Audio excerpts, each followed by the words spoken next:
I'm Dustin Wade Mills, and I love monsters. And today, I'm watching The Boneyard. It's a new Blu-ray. I actually just got in the mail today, and I'm super excited. I pre-ordered it from Amazon. It's a Code Red release. I had a previous DVD of this that really just looked like total crap, so I'm excited to see this in HD. I'm doing this video a little different from my other reviews.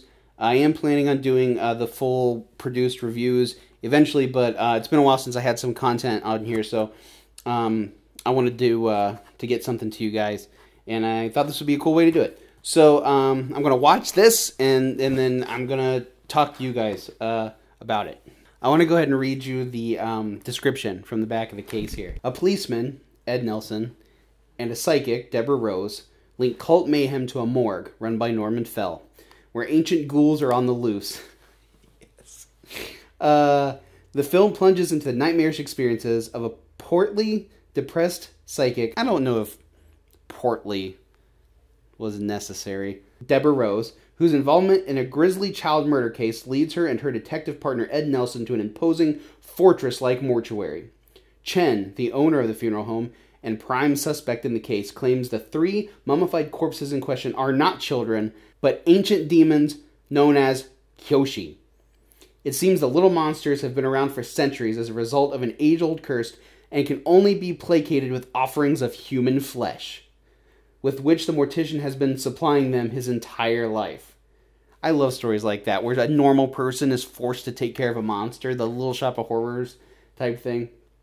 When Chen is jailed on murder charges, the underfed ghouls awaken in search of dinner, trapping the staff inside the mortuary walls and devouring them. The survivors, including Rose and Nelson, use every means at their disposal to combat the demons, which have possessed the bodies of morgue attendant Mrs. Poopenplatz, played by Phyllis Poopenplatz. By the way, she's credited in the movie as Miss Poopenplatz, so someone's wrong. And her poodle, mutating them into hideous monsters. That's a little bit of a spoiler, I get. Well, you know what? The cover is kind of a spoiler. Dare to enter, try to leave. That's the tagline. This is fun. It has reversible artwork, so you have this, which I actually prefer, and then you have, I'll bust out the other one. You have this, which I'm not crazy about. I don't like that as much. The poodle's more fun. I wish this had proper, good, painted artwork. But, it's fine. It's better than nothing. I'm just happy I have it on Blu-ray. Gist of it, homicide detective and a psychic go into a mortuary where there's hungry demons who have the ability to turn other people into monsters. And if that doesn't make you want to watch the movie, then, unsubscribe, because you're in the wrong place. That's awesome. That's monster movie heaven. Just buy it. Just, Okay, let's watch this thing.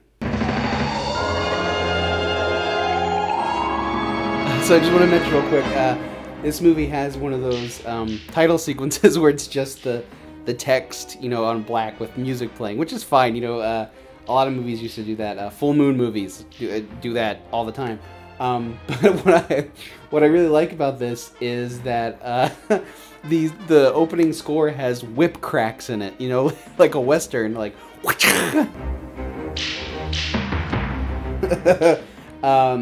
I appreciate. Also, I'm really glad that the director of photography is IRL Dixon, not AFK Dixon. Okay, so I'm already really impressed with the disc. Like I said before, I had this crappy DVD, which I think was a VHS transfer, and the transfer on this is exceptional. What I really like about it is that you can still see the film grain. I hate it when DVDs, they have that digital noise cleanup. I want to see the grain. I don't mind seeing a little bit of damage. So the picture's crystal clear, full HD, and you can see that beautiful grain. So already I'm excited to watch this. I'm really, really digging the music in this. This has that, has a sense of wonder to it. It has old school themes. I think a lot of modern horror movies just kind of have tones and build-ups and you know, risers and stingers, and I'm sure this has that too, but it's nice to hear that sort of, I don't know music terminology, I'm terrible at this, but it gives you this sense of wonder, like what you're about to see is really, really mysterious and fantastic, and I love that. So both of my dogs have joined me on the couch. Hi, what are you doing? You gonna watch a scary movie? They're both very excited to watch The Boneyard. Hi, I know, don't burp at me. That's gross. We gotta watch a movie. You wanna watch a movie? You wanna watch it? They don't know what I'm saying. Oh my gosh. I want to talk about the protagonist of this movie, played by Deborah Rose, the psychic character in the movie. First of all, her introduction is wonderful. It is everything.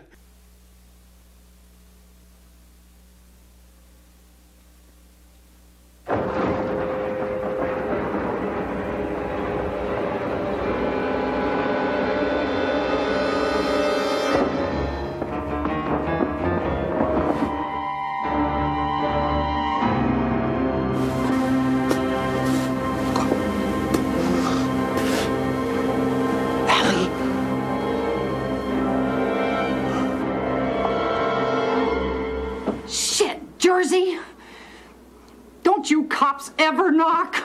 But what I love about her in particular is that she is a pretty unlikely protagonist for a movie. She's a middle-aged woman. She, you know, she just looks like a lady. She looks like your aunt or your mom or something. And that's kind of cool. You don't see that a ton. And I was thinking just now that if they remade this today, she would be like a skinny little big-eyed white girl with no butt, and during this opening scene where she's introduced, she would be like, you know, in her underwear, and there would be like gratuitous shots of her behind as she's walking around, which I don't have anything against that necessarily, but it's kind of cool to see the hero of the movie just be a lady, just a woman, just a normal gal, and that's pretty cool, and kind of surprising. So, oh man, I'd kind of forgotten, but the opening salvo of this movie, you know, the introduction to the plot is that this homicide detective is going to this psychic, who he's worked with before. She apparently specializes in helping them find or solve cases involving children, specifically dead children. You know, she references digging up baby bones. But the idea at the beginning of the movie, this is what they think is happening, is that this mortician, I'm assuming Mr. Chen, that they have locked up already, they assume that he's had children kidnapped inside the mortuary and has been feeding them human flesh. And now those children are dead, and they have the mummified corpses, and they're trying to get the psychic involved. That is so dark. It makes me sad, the thought of it. You know, I know what happens. I know that it's monsters, and you know the movie doesn't keep that dark tone. But man, that is some dark stuff. That's like pit of your stomach stuff. So the main character here, Deborah Rose's character, she is kind of a play on the "I want out of the game" kind of hero. You know, the "I'm tired of this, it's too hard" kind of hero. But the spin they put on it here is that since she's psychic and she, you know, helps them locate dead bodies of children and stuff, she carries around this sadness and this grief, and it's kind of, you know, destroying her. They show her house at the beginning of the movie, and it's a pigsty, and she, you know, lives like a hoarder. She sleeps under all this dirty laundry, and I like that. I like all of that as character traits. I think that works really, really well. It makes me like her immediately and feel for her immediately, and I think that's good writing and good direction and good acting, and I appreciate that. I think it's one of the things that potentially elevates this movie above other cheesy horror movies, because this does get cheesy, but what I really dig about this is that it's a sincere cheese. You know, it's not like Sharknado or Zombievers or you know, other things like that where the cheesiness is intentional and some of the bad elements of the movie are on purpose because they think it's funny. This is very earnest. This is very sincere.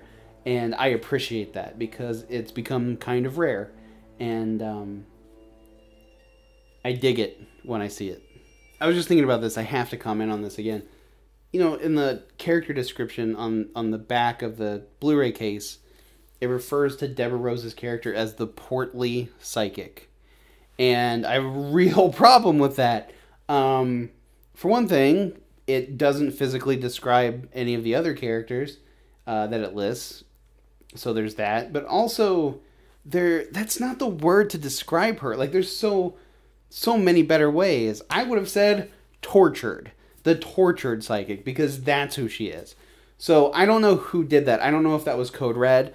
I don't know if they copy and pasted that from an old description, if that's from the IMDb, wherever that's from. But whoever wrote it, like, get your crap in order, man, because it's not okay. Why would you say that? What purpose does it serve? Like, you know, she isn't like a bigger lady, but like that didn't influence my choice to watch the movie. It told me nothing about her character. Yeah, I would have said tortured.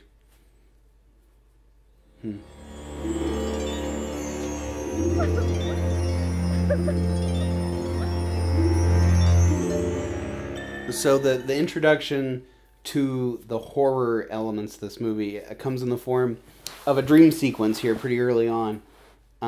Deborah Rose falls asleep and has a vision, a dream, and it kind of introduces you to the language of the horror in the movie, if that makes any sense. It's the style, which is atmosphere.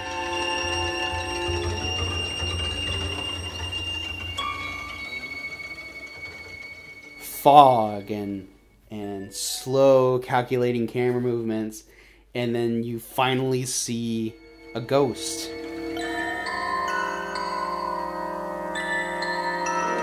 And the design of it is so unique and so spooky and just haunting.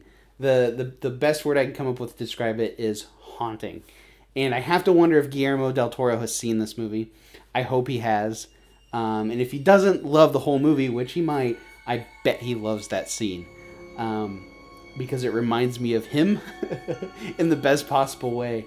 The thought of this little ghost girl who you think is scary, but really, she just wants a hug.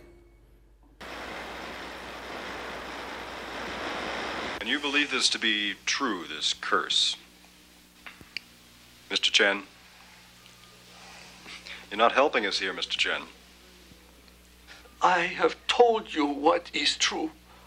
There's this cool scene at the, I would assume the police station, where they're watching the confession of Mr. Chen from the mortuary. And he talks about what I think is a really cool idea. Is not only is he the caregiver to the Kyoshi, the monsters in the movie, but his ancestors were. His dad was, his granddad was. It's like an act of penance, he says, for crimes committed by his ancestors, that these Kyoshi would be passed down through his family and they would have to take care of them, which is really, really creepy and really, really cool, and I love that. Success. Bad dog. So there's commentary on this disc and a couple behind the scenes things, and I haven't watched them or listened to them yet. I'm definitely going to. And one thing I hope that someone covers is how and why Phyllis Diller is in this movie. It's really, really weird, but I'm super glad that she is, because she is perfect as Ms. Poopenplatz. Poopenplatz. I can't imagine anyone else doing it. I don't really think she's done other horror movies, right? I could be wrong about that. Someone correct me if I'm wrong about that. But weird casting, but I love it. Guys, my birthday is in September, and the only thing I want for my birthday is a name tag like Phyllis Diller's that says Poopenplatz on it. Can someone make that happen? I'll pay for it. I will pay for my own birthday present, but I need a name tag that says Poopenplatz. I need it. Yep, I want to show the 3 kids here. Huh? This isn't a movie that feels like it's out to shock you. Yes, I have. But the reveal of the Kyoshi, which at this point in the movie, the main characters believe to be dead children, it is legitimately disturbing. You know, they're watching it on this little monitor, and they uncover the bodies, and from here, through the grain and the blurriness of the video feed, looks like 3 dead kids, and it's just unnerving. So the movie just gave me another adjective, another way to describe the main character that's better than portly. Cancer survivor. So, tortured, cancer surviving psychic.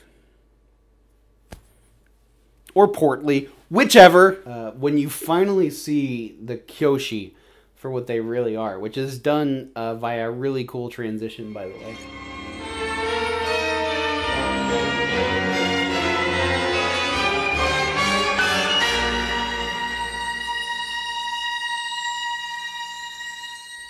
When you finally see them, they're so scary looking.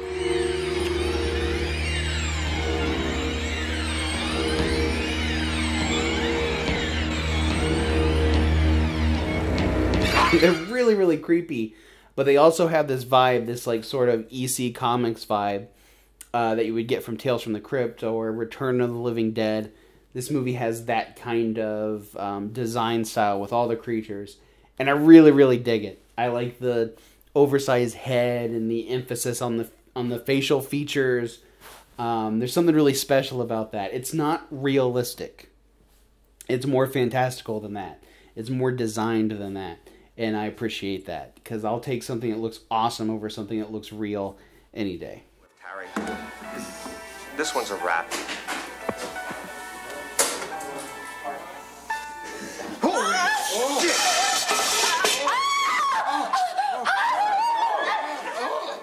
We were just introduced to a character who's actually, her presence is something I'm not crazy about in the film.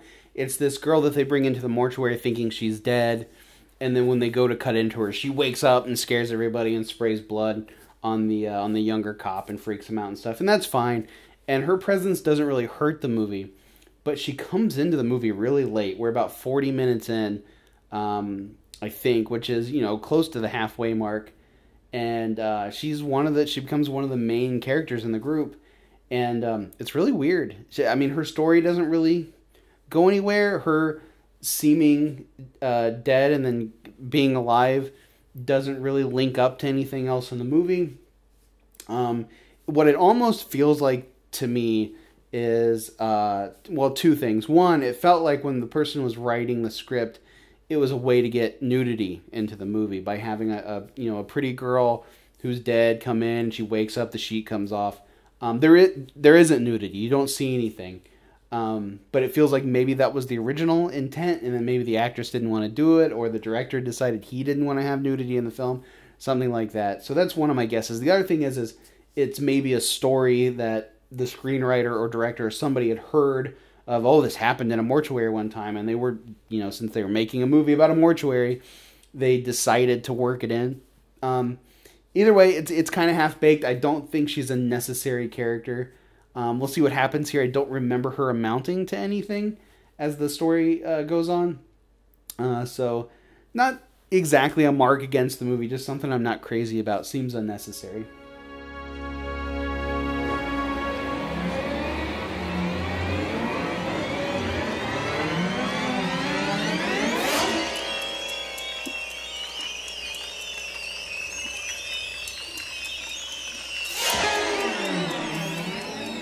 Man, the Kyoshi are they're so creepy, and they're so gross looking, and they look like they smell, and you wouldn't want them to touch you, like they'd leave smears of stuff on you. They're just nasty, and the designs are so spooky. And then to top it all off, one of them is carrying around a ratty old baby doll.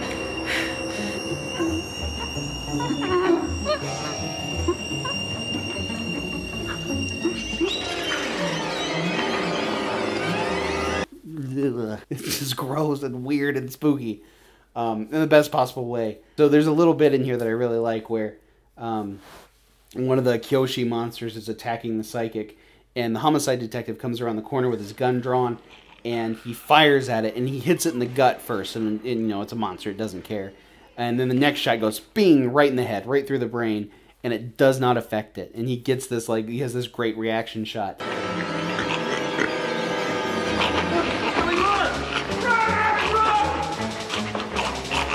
And it's almost as if the movie is saying, nope, these aren't zombies, you can't just shoot them in the head. Sorry. Obvious stunt double in 3, 2, 1.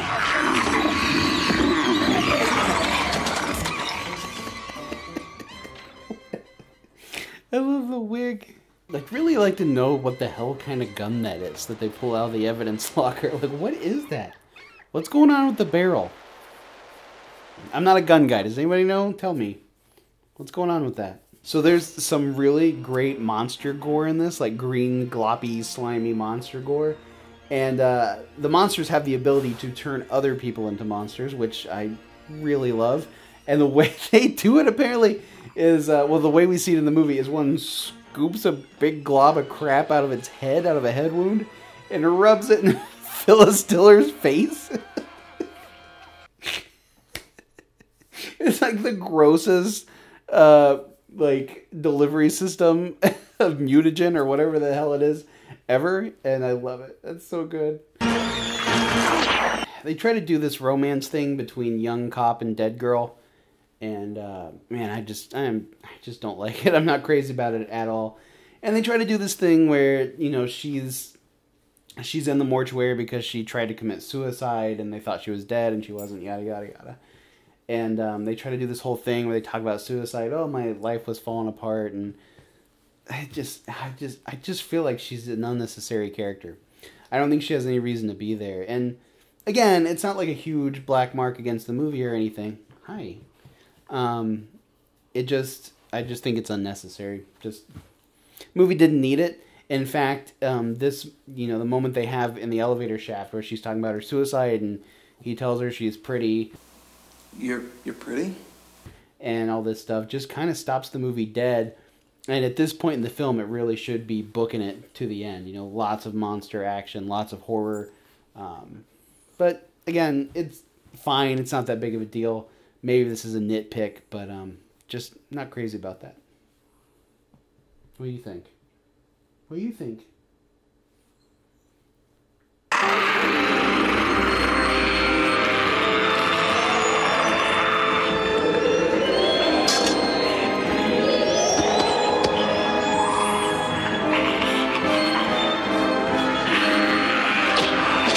The Phyllis Diller monster is one of the coolest things I've ever seen. It might be one of my favorite movie monsters. I'm not sure. It's amazing looking. The costume is awesome.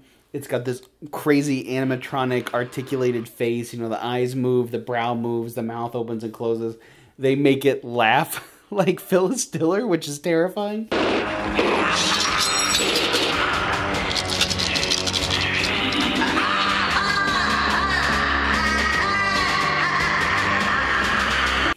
And it's got this great look, like, it fits with the rest of the movie, it fits with the other creatures, but at the same time, it looks like it's something that Steve Johnson designed. Like, it's something out of the movie Freaked. Have you guys seen Freaked? Hey! I might have to do an episode on Freaked, because Freaked is amazing.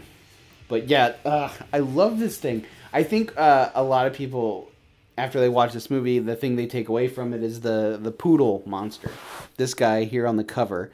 Which is cool. It is a cool monster. I like it. But it's nowhere near as awesome.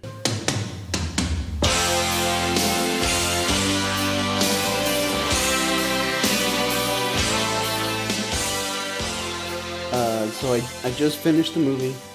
And it's actually, in so many ways, it's a lot better than I even remembered it being.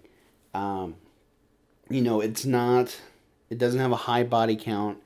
It has gory moments, but it's not a gore film. It's a flat out monster movie. It has all the things I love about monster movies. It's great. It's a true hidden gem. I don't think enough people have seen this.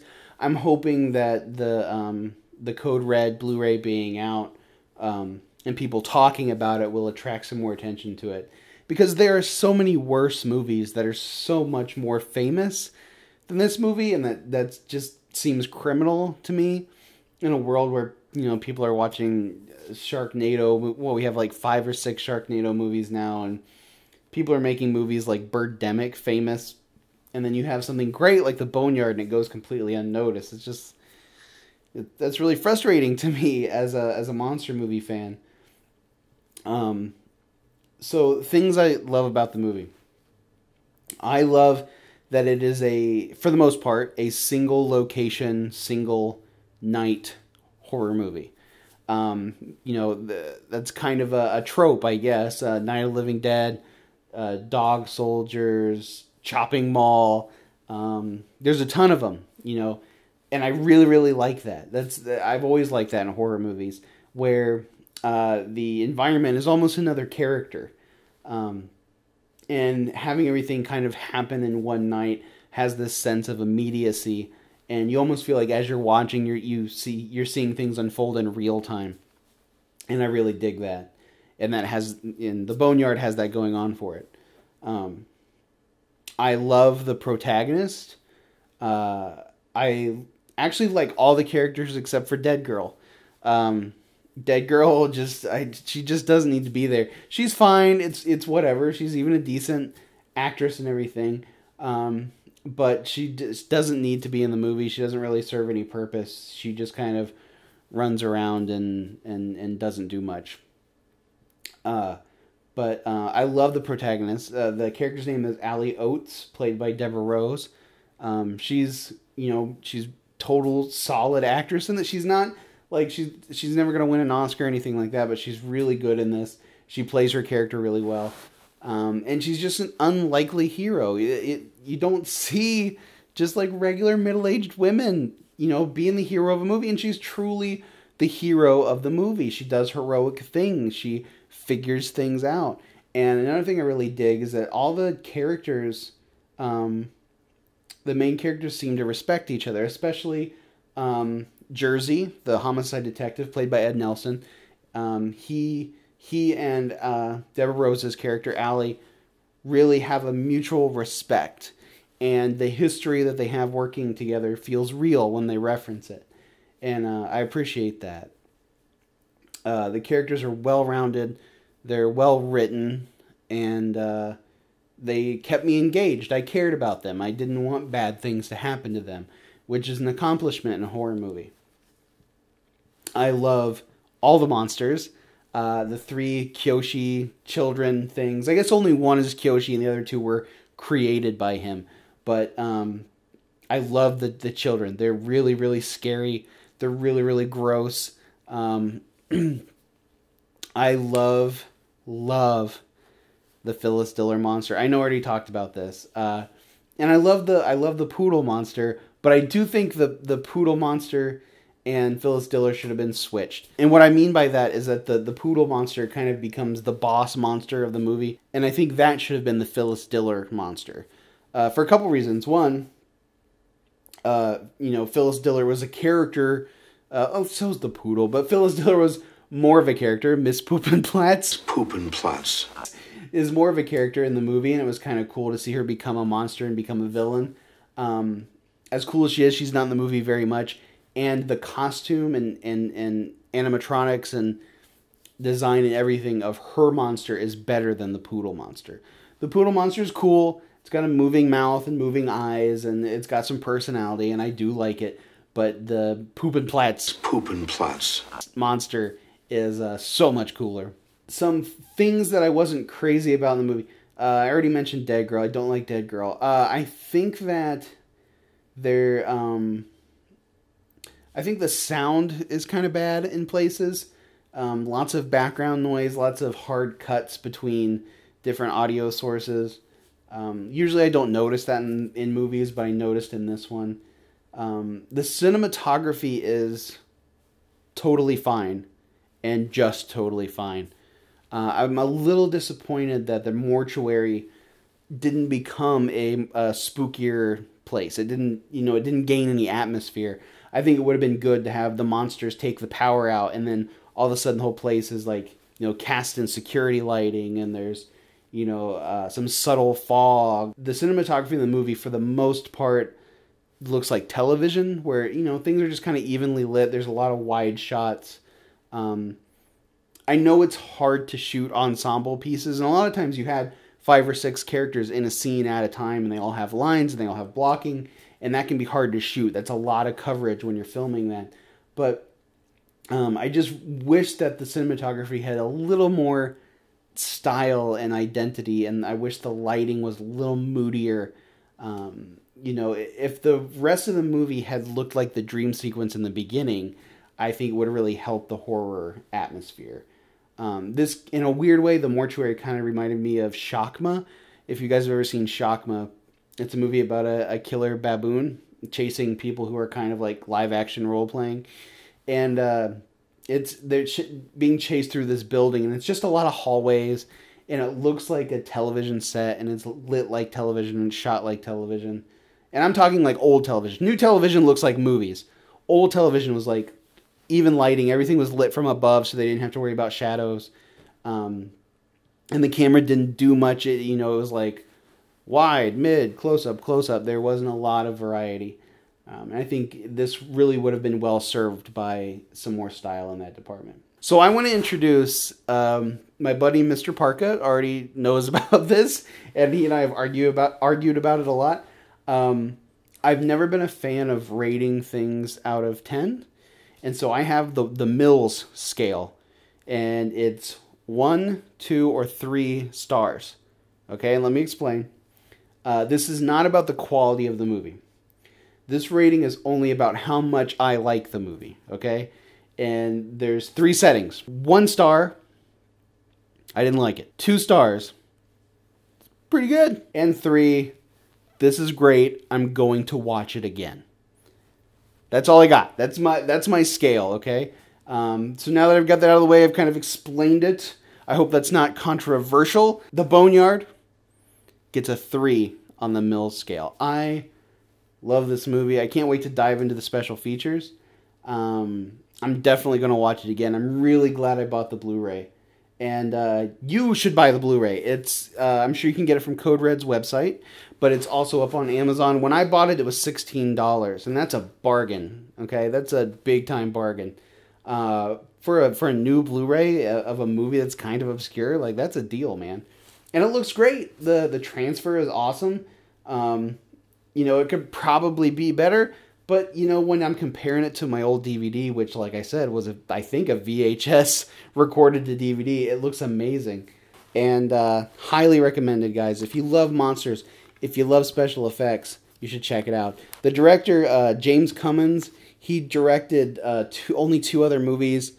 I've never seen either of them. I may see if I can find them. But he's a special effects guy. He did special effects on a lot of stuff, including doing special effects makeup on The Thing, and I can't remember some of the others. I looked him up on IMDb, but he's got a ton of great special effects credits. And I have to imagine that's why the effects in this movie are so great, and why the monsters look so good. And you can really tell their priority in this movie was the monsters. Highly recommended. 3 stars out of 3. So real quick, I want to talk about something. This is especially important for my Patreon supporters.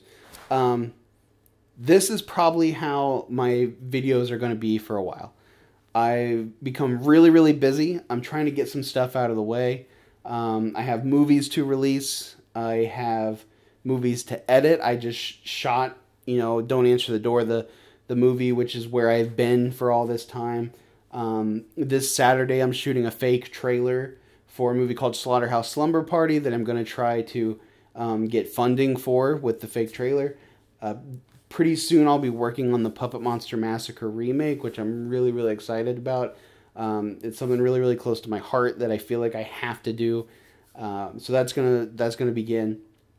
And all that's just to say that I will get back to the more produced I Love Monster episodes, but I may be doing them vlog style for a little bit. So I hope you like this. In fact, let me know if you like it, especially if you're a patron. Because if you're not a patron, this is what you get. But if you are a patron and you're throwing in money to see me make stuff, let me know if you like this. And if you don't, then maybe I'll figure something else out.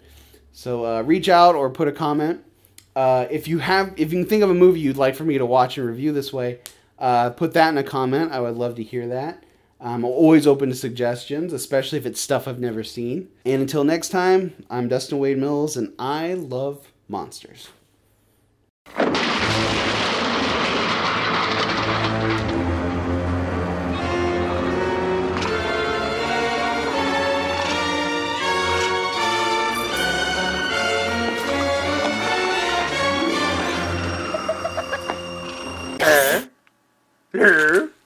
Monsters.